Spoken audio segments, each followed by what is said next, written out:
Welcome to the High Value Sales Show of Eversprint.com. I'm Malcolm Louie, the managing member of Eversprint, and today we're speaking with Candice Lu, the founder and managing partner of OnPrem Solution Partners, a provider of consulting and technology innovation services to major studios, broadcasters, nonprofits, and consumer product companies. Welcome to the show, Candice. Hi, thanks for having me. Candice, you and your partners grew your company's revenue from $9.8 million in 2014 to $28.8 million in 2017, a 193% increase. And in 2018, your company hit around $38 million. Before we talk about how you grew your company so fast, can you briefly share what your company does beyond my quick intro and how your company differs from the competition? Yeah, absolutely. So we are a consulting and technology provider to media and entertainment clients and also consumer products. So what that means, because still to this day, my parents don't even know what I do, is we really just help solve problems for whether it's the major studios or broadcasters or now consumer product companies, whether it's, hey, we need a new streaming service, so help us set that up, help us understand the processes around it, or we need a new app, so help us build that.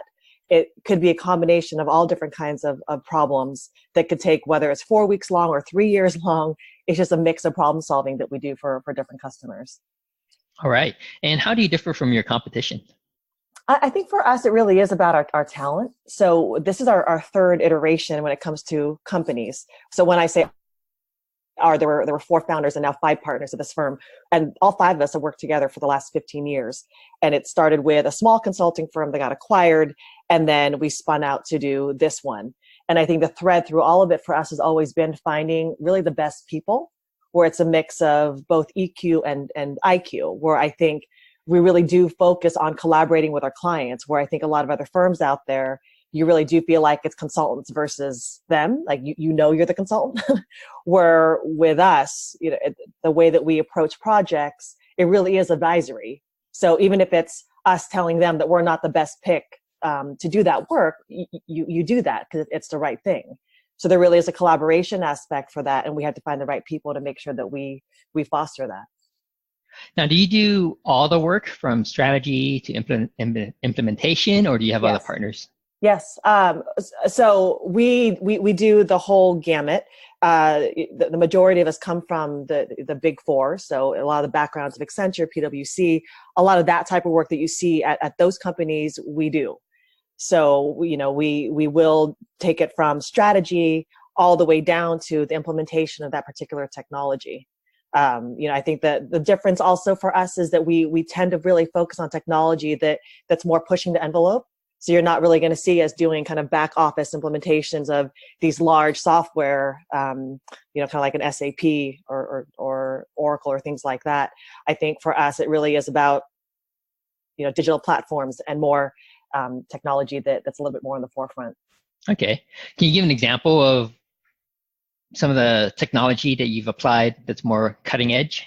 Yeah, I mean, any technology that you would encounter at a major studio that's delivering assets to any particular partner, whether it's a Netflix or an Apple downstream, one of us at this company helped build. So, and we've done that since kind of the advent of time when it was just DVDs, all the way now to when it's digital files. And so when you're looking at pushing these very large files out internationally, it's becoming more and more mainstream. I mean, you're seeing these companies stand up that's all they're doing is really pushing content and streaming that. So that type of work that is now becoming more common of a topic is the work that we've been doing for the last 2 decades at this point. Right. So what's the next step? Because what you guys have been doing is almost becoming mainstream, right? It's kind of more common out of pushing out content. Yeah, and I think we're lucky in the fact that we are coming from an industry where we're benchmarked in that. So the reason why we moved into consumer products is if a toy company is asking us to move a file of a photo of a toy box, it's really easy for us to say, well, yeah, we know how to do that because we're moving these large gigs worth of files when it comes to pushing film all over the world. Yep. So the transition for us to go into a segment like consumer products, it's a more natural one because they really are looking for now transitioning to that model. And we've been doing that for a long time. So, I think for us, there is still this growth that's happening in entertainment because that whole industry is getting rocked. Now, the studios of the world, they're consolidating. They are now competing with these companies that weren't there before, and they have to look at all these new business models. So there is a lot of work still, even though it's becoming commonplace, to transition them to that, where you're not just kind of, resting on physical discs and just leveraging the revenue coming out of that. You really now have to transition your business model. So then you have to ask the question of, well, now what do my processes look like? What does my organization look like? And what do I do to stay competitive? So it's a whole new world out there that requires a lot more, kind of strategic perspective than ever before. Right. Got it. Now, in terms of the drivers of your growth from 9.8 million in 2014 to around 38 million in 2018, 4 years later, what were the three biggest drivers? And I think you touch upon one of them, finding the right talent as your number one driver. Yeah, absolutely. I mean, it's finding the right talent, and also having the right client for us has been huge. And I think the commonality, where I would say kind of the third aspect of that ties to those two, is just kind of doing the right thing. It's the integrity behind that. And what I mean by that is that if you really are out there to do what's best for that particular client and that person, the amount of work that keeps coming to you, it's continuous, because people will know that if you say yes to something, it really means that you can do it. So, and I think a testament to that is that I would say about 80 to 90% of our work, it's non-compete. It is handed to us because, again, it's people who trust us. So the relationships that we have, because of the fact that we really are advisory, really has led to that growth.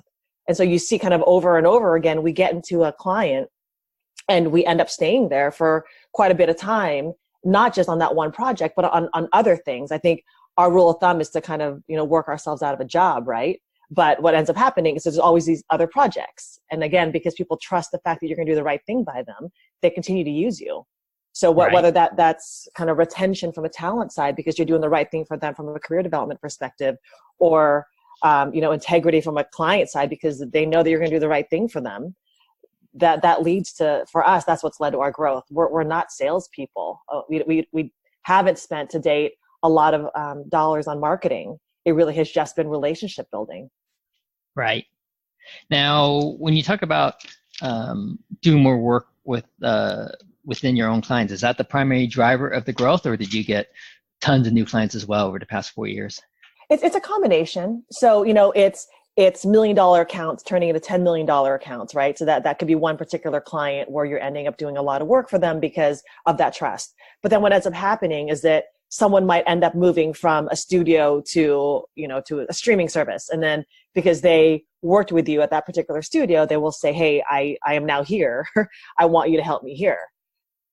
Right. So we've had pretty organic growth across new logos, just again, off relationships. So it's this CTO becomes the CTO of this other company. And we've just been there with them through the very beginning of it. Right. So a lot of our logo, kind of the new logo creation has been through that. And again, not as much on the marketing and branding side, which now that we're at 200 people, we're starting to turn to and say, okay, now we actually need this to continue to fuel our growth. Before that, it was just our current clients moving to a new logo and taking us with them. Right. Do you recall how many clients you had in 2014 and how many you have in 2018? So I think now overall, I would say it's about 30 to 35 logos that we have currently, where I think in 2014 it was less than 10. And you mentioned before how your team has been working together for 15 years. When you first started OnPrem, were you guys starting from scratch? You had to go out and find new business, or were you able to find some clients from your past years of experience working together that you're able to bring on board fairly quickly? The latter. I think that again, it just comes with the fact that we built all these relationships that have been so strong. So when the four of us started the company, a lot of kind of organic communication occurred when it came to clients and when it came to team members just reaching out to us because they knew our reputation. Mm-hmm. and they knew what we were all about already. So that was the thing about branding. We didn't really even have to have the right name, right? We could have come out the gate with, Frog Consulting, and people would have followed us because it wasn't really about the brand. It was about the people that were coming into it. Yep. So we were really lucky in the fact that when we hung up the shingle, a lot of people were like, "Oh, this is great. We know you guys. We trust you guys. We're coming over." Right. Now, what can you tell us about the name OnPrem Solution Partners? Yeah. How do you guys come to that? It's interesting. Well, one, it is really hard to find a name when you're starting a business that hasn't already been taken or hasn't had a domain taken by someone that just wants profit out of it. So, you make your list and you're like, okay, none of those work. When the idea of OnPrem came out, we had come from an offshore company that had acquired the first company that we were at. And so the idea of having a services firm being on premises, meaning in the United States and domestic, was a big thing for us. I think there's a lot of positive things to say about the offshore model, but for the work that we do, it wasn't the most convenient for us to be able to, one, retain talent just because of the time zones, and then also just to get kind of the capacity and throughput of work that we wanted for the type of technologies we were developing. So one, OnPrem was on premise in the United States. Second, we are predominantly remote. So we have offices in Los Angeles, in New York, and in Dallas, where all of our consultants are based off of the client site. So we are on premises at the client. Our teams are on premises, and we don't have an office. Austin is the only one we have an office in. That's our development center. So that's just where our software developers sit together. So it was the idea of on-premises teams and then also on-premises in the United States. Right.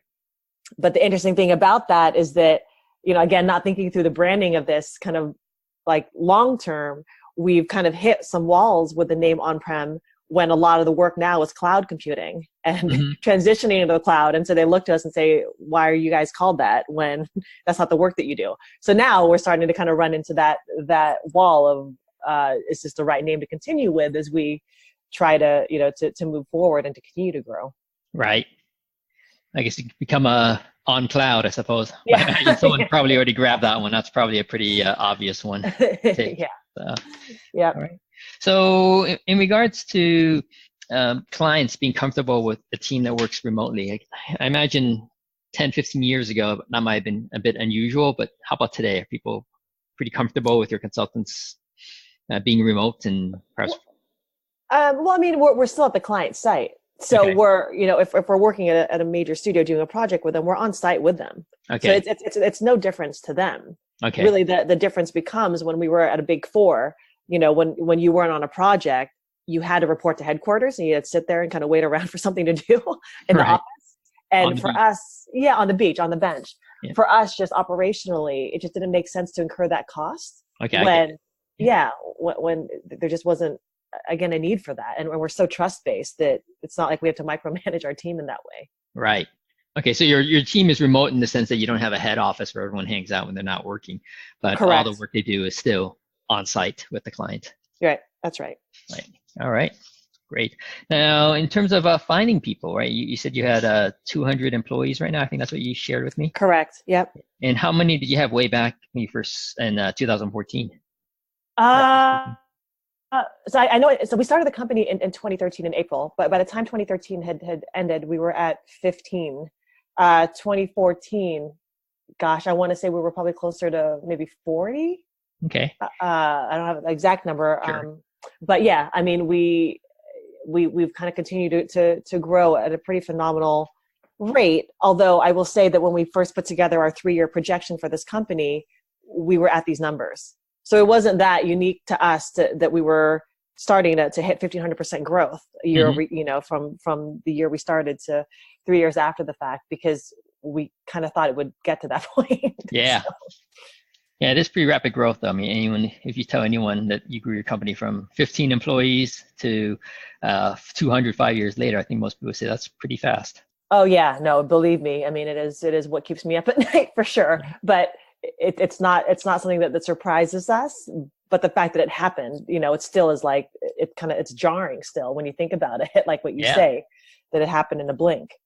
So the work you you did back in 2013 must be different, right? I imagine with 15 people, it must have been a lot more challenging to do the implementation work as well.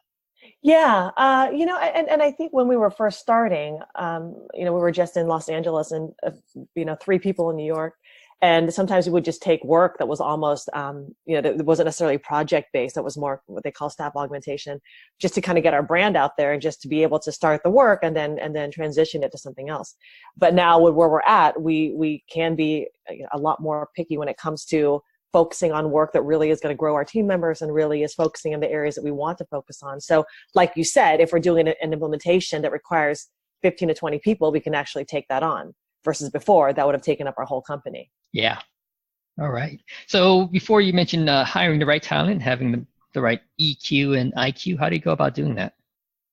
I think that a lot of it, you just get a sense for people. So we recruit from the top schools that exist out there, so there's already a filter that, by the time they get to you, they're pretty smart, right? And there's discipline around that, or else they wouldn't have gotten to that place where they're in.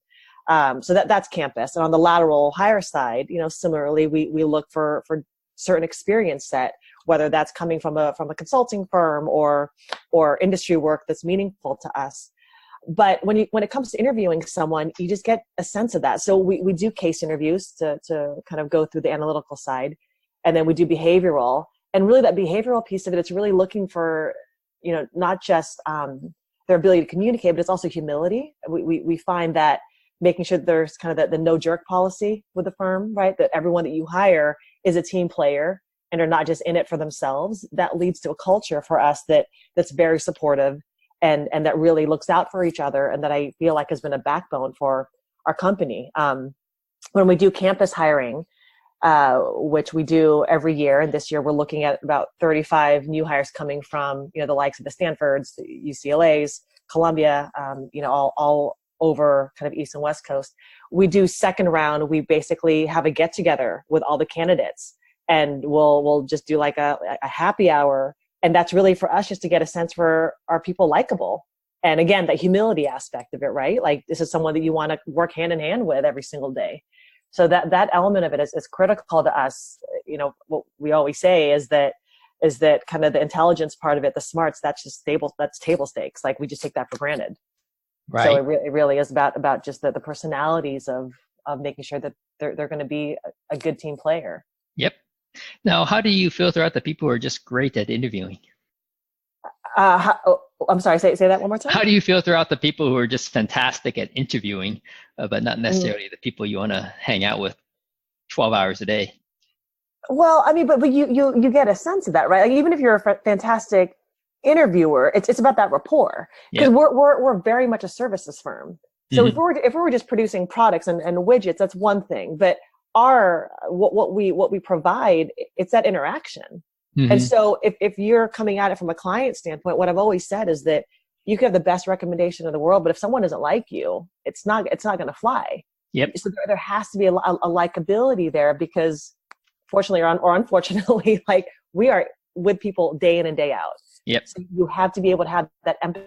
You have to be able to have that connection with people, that you can have the right answers all the time, but if you don't have that rapport, it's not going to work. Yeah, I definitely hear you on that one. Yeah, I just find, just for me, just trying to figure out that rapport side, I think it's probably the most challenging one. But like you said, it comes with interviewing and hiring hundreds of people over time, right? You figure it out. Yeah, and I think there's also something to be said about looking at a resume and then finding people that have just had to work for it. That even though they're going to an Ivy League or whatever it is, that they've had to work 40 hours a week because they're the first person in their families that coming out of college or going to school or going to college, or people that are in leadership positions, whether it's athletes or at a club at school, because no one asked them to do that, right? I think there's also a discipline and a gratefulness with folks that have that background that for us almost solves the millennial problem. If you just find people that have had to earn it and have had to work for it, we find that there's a gratefulness there that also exists that really helps with that. Yeah, definitely. It's you come across it, right? The people who had to work for it versus those who don't, right? Just the whole mindset about, their appreciation of what they do and how it to get there is totally different from those that go a bit of an easier path. 100%. You know, and I come from a family of immigrants, and so I saw my parents do it. I saw them pushing through it, and then I grew up in the Philippines. Coming here, you just get that sense, right? You just appreciate everything that you have. Yeah. So that's what we look for. Right. Now, in terms of the second driver, the right client, can you talk a bit more about that? How do you determine who the right clients are? Well, you know, for us, I think the media and entertainment space, and you know, consumer products also, there is something just about the names that exist there. Like it's exciting to work for different companies that exist in this space right now. Just, you know, the six major studios, any of them, they're good clients because they're all doing different things. I think when it comes to the individual client, they're like the person that you're working for. It's just really, really helpful to be aligned with that person in regards to treating people right. You know, a lot of my clients I'm very thankful for, and that I've also worked with them for, you know, over 15 years. And there's a friendship there and a relationship there because they are people that I just genuinely respect. And then I know that we'll treat my team members right. So there isn't this fear of, oh my God, this client's going to yell at my team and we're all just going to have to deal with that. You find good people that are also aware of the fact that these are people, right? That we're also concerned about their career growth. And if certain projects lead to some sort of plateau with their ability to progress, that we have to talk about how do we improve that, or else they're going to leave both of us. So I think the ideal client for me is someone that has similar value set when it comes to the integrity components of it and just caring about people. Right. Have you, over the past 4 years, have you ever perhaps thought that maybe the direction you're taking required a bit of a pivot, and then some of the clients did not fit in that new direction, and you kind of had to fire them or let them go, or hand them off to someone else? I think there have been instances where, you know, where there have been just difficult clients where we made a conscious decision not to take that project because we just knew what the team impact would be. So, you know, I think you become conscious of that as you grow.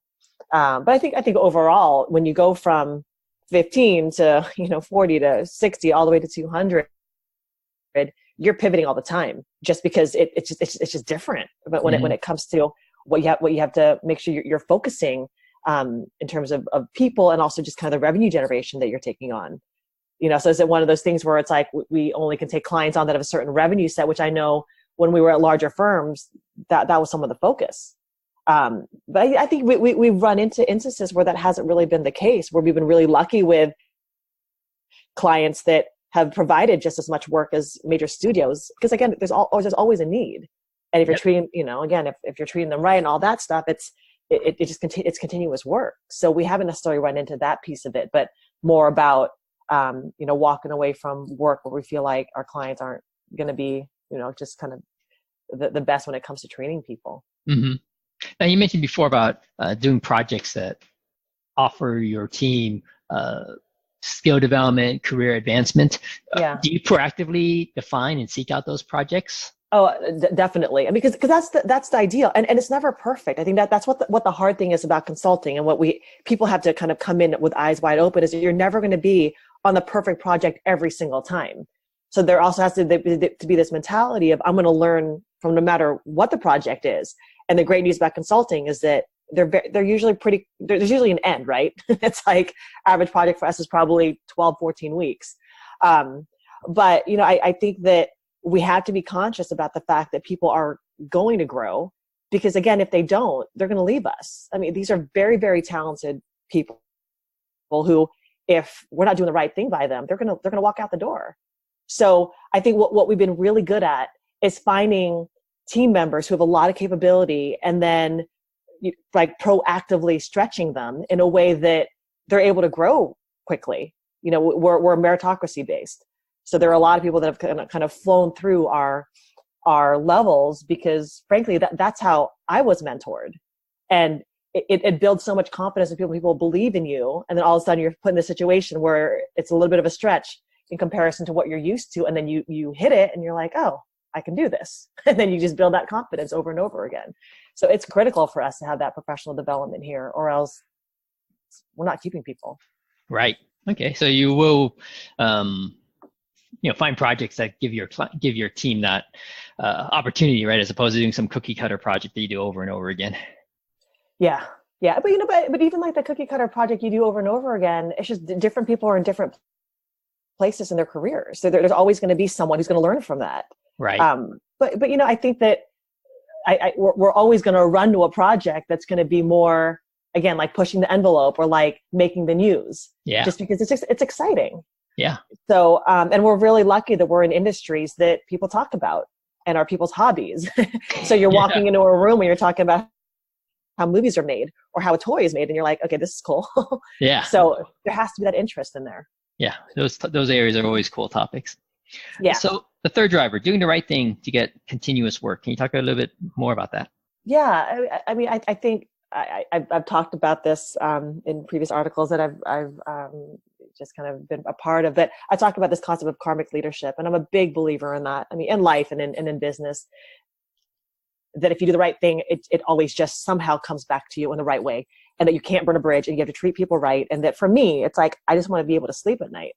So when it comes to consulting and when it comes to business, again, if I tell someone, my client, like, hey, go with Accenture for that work because they're going to do it better than us. Again, if I then tell them, hey, I can do that particular job, they know that I can do that job because I'm going to walk away from work that I just don't think it's going to lead us to success. Right. And I feel like there's enough work for everyone out there, that again, it's just about making sure you're putting yourself in that person's shoes and saying, what is the right thing to do if I were in that person's shoes? And it's not just about making the most money for this consulting firm. Because I feel like all of that it's second nature, that it will come if you just do kind of the right thing from the very beginning. Yep. And I find that a lot of consulting firms out there, whether it's just a different motivation because of sales cycles or whatever it is, but there's a lot of elbowing. And there's a lot of like, oh, I'm going to get credit for this and I'm going to push this person out. And it just doesn't feel right. But unfortunately, there's just different motivations that exist out there that doesn't lead to what you would think would be a pretty logical approach to doing business. Yeah. Yeah. Well, it all comes with people skills, right? People have different priorities. It's a matter of getting them all aligned, like you said earlier, and striving for the same goals. Yeah, and also it's trusting the fact that it's going to be okay, right? That if you walk away from work, that it's going to be okay. Yeah. that if someone leaves your firm because they're going to become, whatever, like a COO of a studio, that's going to be okay because you got them to that position, and then now they're going to become a client, and that you don't like hold, any sort of grudge against that person because they left your firm. Yep. It's about that individual and what's best for them. And so if you support that person, and this has happened to us, there have been multiple occasions where people have left for a client and we end up supporting that, and we end up even negotiating contracts for them, and then they become our most loyal client.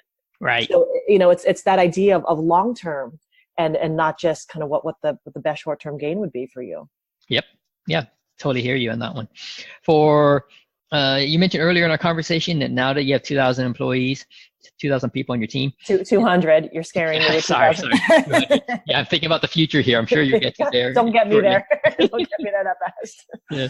Okay, but now that you have 200 people on your team, you say you now need marketing and sales to help fuel your growth. Can you talk a little bit more about that? Yeah. I think as we scale, there's only so much that relationships can do for you. You're going to tap out at a certain point of the number of people that you know, and then the number of people within your network. So there has to be a way for people to start coming to you from a branding and marketing standpoint. So, okay. One of our partners, Vanessa Piola, she's been focusing on the marketing side for us and looking at being able to, one, brand us, and then also say, hey, what does OnPrem mean out there? Is the name meaningful? What do we need to do? What do we need to do to actually have thought leadership out there to be able to market us so that there's more of just people coming to us versus just us continuing to get work through a relationship. So it's just a pivot that as you grow, you have to think about that in order to scale and in order to be able to be more leveraged. Just to have kind of that marketing piece of it running. Mm-hmm. Have you seen your referral business and the increase in new work slowing down lately? No. Okay. But you see it coming now. we see it coming at some point, and you read kind of case studies and books on this, and you know that you have to make that pivot, just like similarly on the culture side, you have to make certain pivots. We've still been very lucky in the fact that again, because people end up just moving from place to place. I think the lifespan of people within jobs now, it is shrinking more and more. So we just have clients going from one thing to the next and just bringing us alongside them. So, and then once we get to a new logo, there's a lot of work to be done in that piece of it. Right.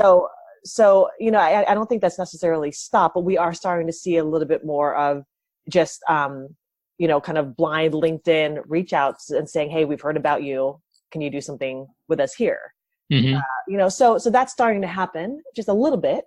But again, not based on anything that we've done proactively. We've started this whole branding and marketing campaign over the last, 6 months, but it's all just, you know, just an investigation at this point. We haven't necessarily implemented it. Right.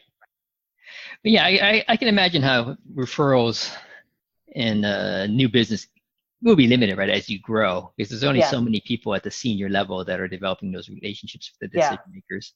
Yeah. And unless you create a strategy to facilitate moving your clients to new firms, I guess you can. We're going to do like push them out so that they can go somewhere else. Yeah. So, okay. So what are your targets for 2019 in terms of sales and new clients and maybe new hires? Yeah, it's that continued mentality of 30 to 40% growth. So, you know, we're bringing on, as I said, about 35 new hires from campus in 2019. So just that in itself leads to 20% growth, right? In regards to the number of people. But beyond that, you know, we're looking at targets, you know, close to, probably, I think it's an additional 10 million, probably about 48 million for 2019. So what that means for us is that where there's continued growth, and there's pockets of markets for us like New York, where we have about 30 people there, where there's just room for growth. Just like, you know, it's where LA was 3 years ago. So for us to be able to look at other broadcasting companies out there, consumer products companies near there, there's opportunities. So maybe New York grows, you know, 50% while LA grows, you know, 20%, you know, whatever it is, to be able to have that balance. And then we have Dallas that we're just starting. And there's automotive out there, you know, there's additional consumer products, there's telecom that we can tap into. So, you know, we project that growth to really come from those areas, in addition to just continuous growth here in Los Angeles. Right. So what are the big challenges that you and your team need to overcome to get your 30 to 40% growth? People, finding the right people. And making sure that we continue to retain our culture. You know, we've gotten awards for best places to work, for, you know, top culture, and we can't lose that.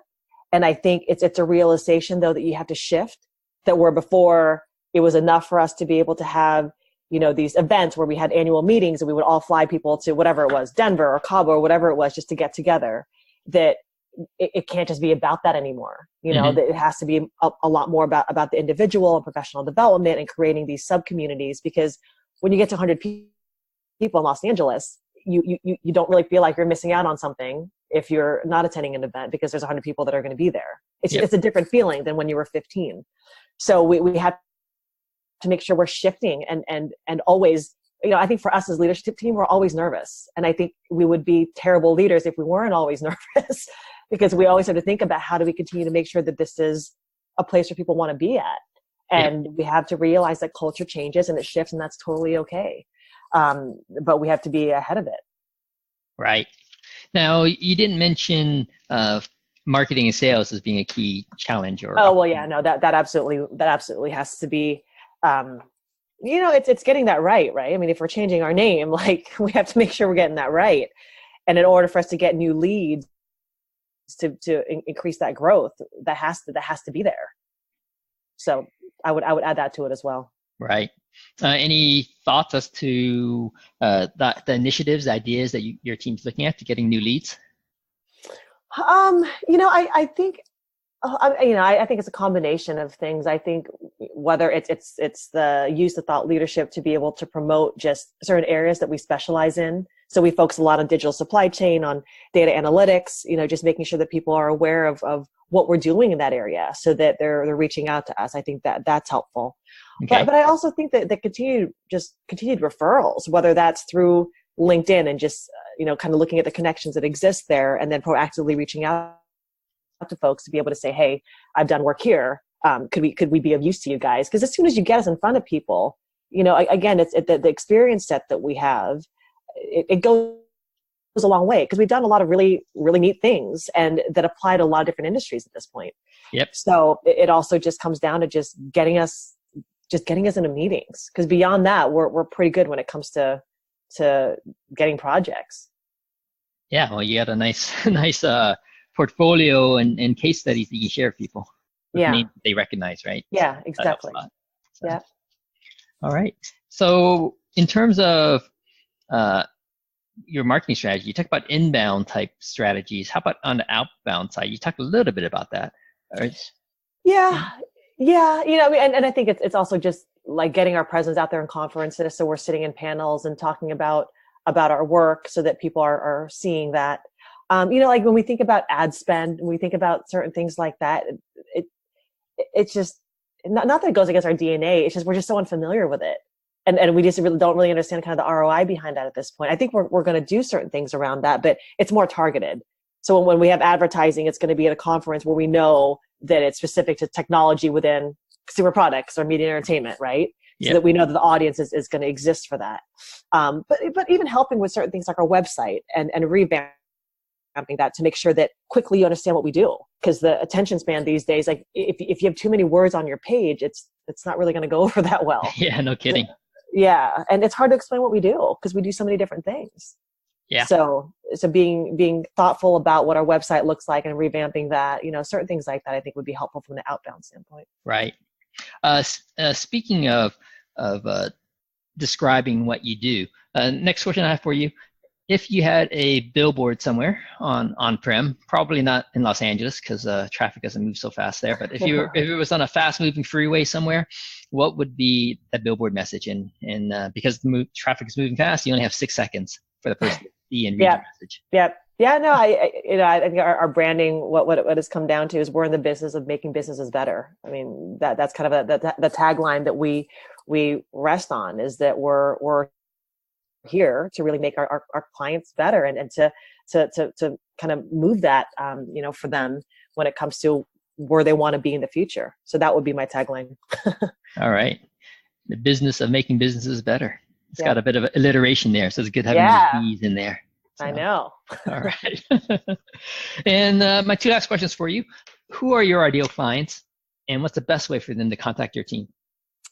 Yeah. Ideal clients for us, it's anyone that really is looking to innovate, especially in the spaces that we're in, media, entertainment, and consumer products, for us, because we have such a wealth of knowledge around that to be able to leverage that and then utilize it for different companies that could take advantage of that. We love working with people to do that. And then really, really thinking about kind of the making sure that it's future proof. So it's anyone who's looking to kind of, whether it's shift their business or to innovate or to kind of get to that next level, with the experience set that we have, it's that. But also, again, as I mentioned before, it's also just comes down to people who also treat people right and are collaborative and are open to new ideas and brainstorming and working with just people that also care back. And then for anyone to be able to reach out to us, you can go on our website. There are links there to be able to contact us directly. And then if anyone ever just wanted to email us directly, you can email me at Candice, my first name, Candice, at onprem.com. All right. Fantastic. It's been great having you on my show, Candice. I really enjoyed hearing how you grew your company so fast. Thank you so much, Malcolm. I appreciate it. Again, just the opportunity to be able to talk about it. We've been speaking with Candice Lu, the founder and managing partner of OnPrem Solution Partners, about her company's rapid growth. For interviews with other fast-growing, high-value sales companies, or to learn how we can accelerate your firm's high-value sales through automation, visit eversprint.com.